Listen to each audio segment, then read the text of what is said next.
नमस्कार। हेरिटेज दर्पण गाथा राजस्थान में आपका हार्दिक स्वागत है। मैं हूं पूजा सिंह। दर्शकों, एक जमाना ऐसा था जब नेताओं के भाषण को सुनने के लिए पूरा कुनबा इकट्ठा हो जाता था। लोग अपनी जगह बुक कराने के लिए अपने बच्चों को भेज देते थे। आज ऐसा क्या हुआ कि ये भाषण को सुनने वाला कोई नहीं है।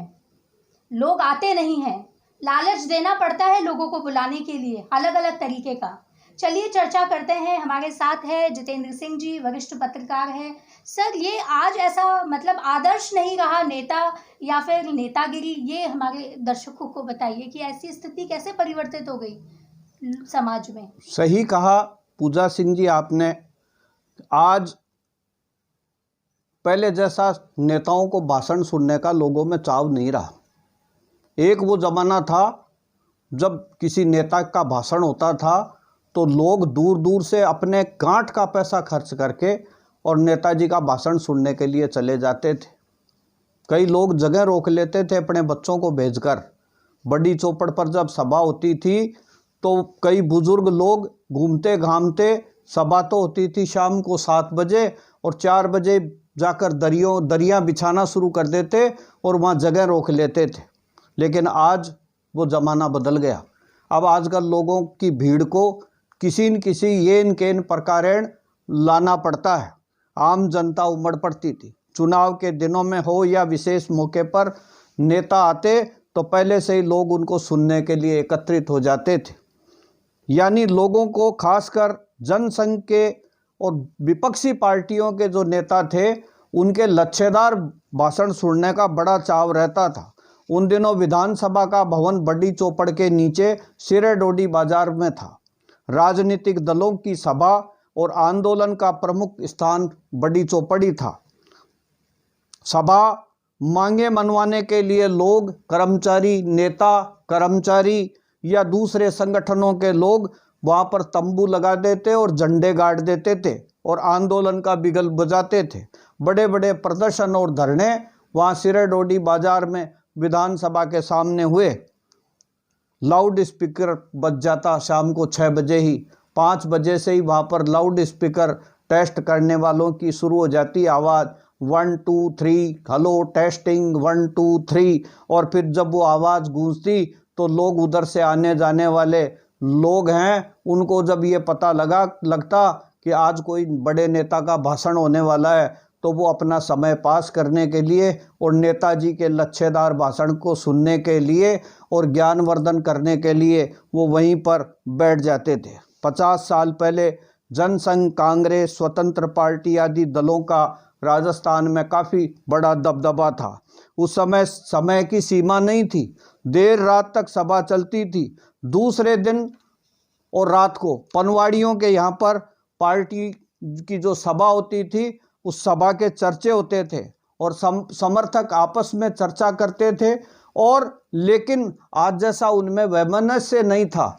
वो अपनी अपनी पार्टी के लोगों के बारे में अपने विचार व्यक्त करते थे। कोर्ट, कचहरी और दफ्तरों में जो रात को सभा हुई है, उस सभा की ही चर्चा रहती थी।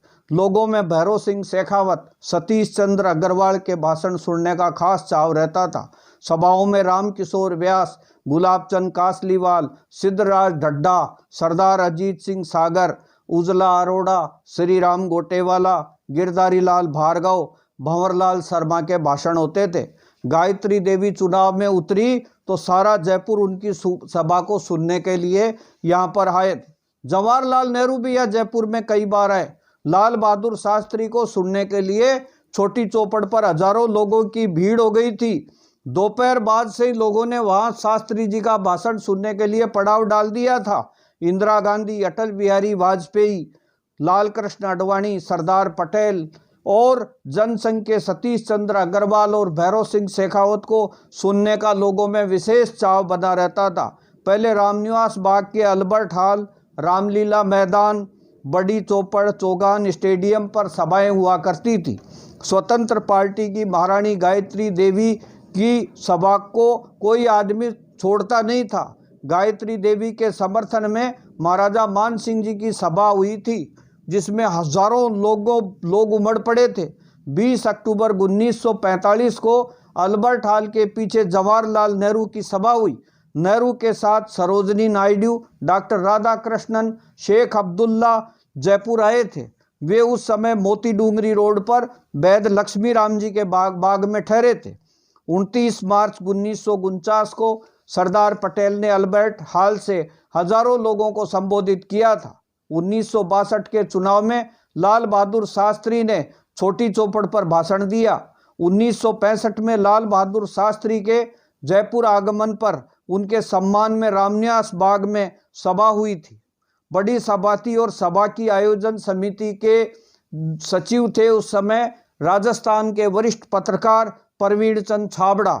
1978 में मोरारजी देसाई जयपुर समारोह की 250वीं सदी का समारोह का उद्घाटन करने के लिए जयपुर के रामनिवास बाग में आए थे। तब हजारों की लोग गांव-गांव से लोग उमड़ पड़े थे। भैरों सिंह शेखावत ने भी उस सभा को संबोधित किया था। चौधरी चरण सिंह जैसे दिग्गज नेताओं की सभा अल्बर्ट हॉल में हुई। चौधरी चरण सिंह जी आए तो पूरे राजस्थान के किसान जयपुर में उमड़ पड़े थे और गलियों के अंदर इतनी भीड़ हो गई थी, रंग बिरंगी पगड़ियां पहने हुए लोगों की, किसानों की, कि ऐसे लग रहा था जैसे कोई रंग बिरंगा समुद्र का पानी चल रहा हो।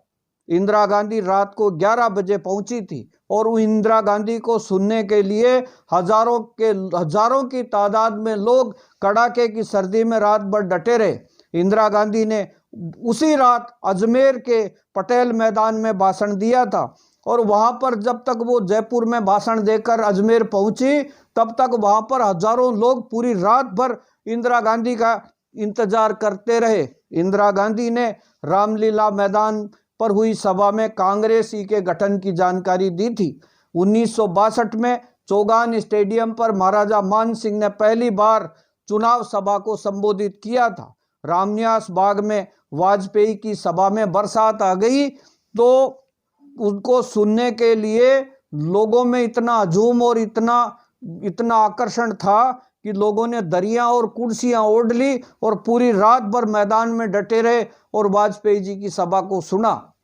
आपातकाल के बाद त्रिपोलिया बाजार में अटल बिहारी वाजपेयी की सबसे बड़ी सभा जयपुर में हुई थी। उस सभा में त्रिपोलिया दरवाजे से लेकर ठेठ न्यू गेट के दरवाजे पर चप्पे चप्पे पर आदमी खड़ा था। इतने हजारों लोगों की भीड़ थी और इस भीड़ के अंदर सांप छोड़ने की भी एक अफवाह हो गई थी, जिसमें एक बार हड़बड़ी मच गई थी और फिर बाद में जब लोगों को ये पता लगा कि ये तो केवल एक अफवाह फैली है, तब जाकर के ये मामला शांत हुआ। ऐसे में जयपुर में हो चाहे राजस्थान के किसी भी शहर में या गांव में, जब भी कोई एमएलए भी पहुंच जाता था तो लोग इकट्ठे हो जाते थे। आज की तारीख में जो नेता लोग हैं वो इस बात को लेकर के दुखी हैं कि वे जब जहाँ पहुँचते हैं वहाँ पर इतनी भीड़ नहीं होती जितनी पहले हुआ करती थी। आज लोगों को सूचनाएं देकर और कैसे न कैसे ये इन प्रकारेण सभाओं में और मीटिंगों में लाना पड़ता है। बहुत बहुत धन्यवाद सर आपका, बेहद रोचक जानकारी दी आपने। तो परिवर्तन है पहले का और आज का। पहले आदर्शवादी नेता थे जिनको देखने के लिए भीड़ उमड़ा करती थी। आशा करते हैं ऐसे ही आदर्शवादी नेता हमें मिले, यही दृश्य हमें दोबारा देखने का मौका मिले। तो दर्शकों, फिर मिलेंगे एक नई रोचक नई कड़ी के साथ में। हमारे चैनल को सब्सक्राइब, लाइक और शेयर करना मत भूलना। धन्यवाद।